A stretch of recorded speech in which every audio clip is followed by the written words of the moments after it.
जिस तरीके से अफगानिस्तान में सिचुएशन चल रही, तालिबान कब्जा कर रहा है, क्या कहना चाहेंगे आप उस पर? कितनी टेंशन है?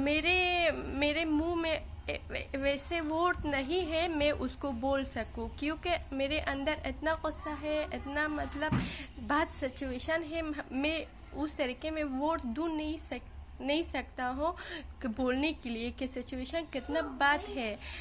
हमने पूरा रात में सही नहीं सोया और खाना भी नहीं कर सका, क्योंकि हमें बहुत टेंशन में है हमारे जानकार।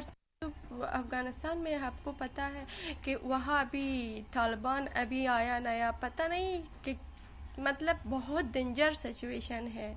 और मैं इतना ज़्यादा सोच किया इसके बारे में, मेरी तबीयत एकदम से ख़राब हो गया। पर मेरे हालात इतना इधर इतना ख़राब है, तुम सोच कर दो वहाँ का लोगों का इतना बहुत सिचुएशन ख़राब।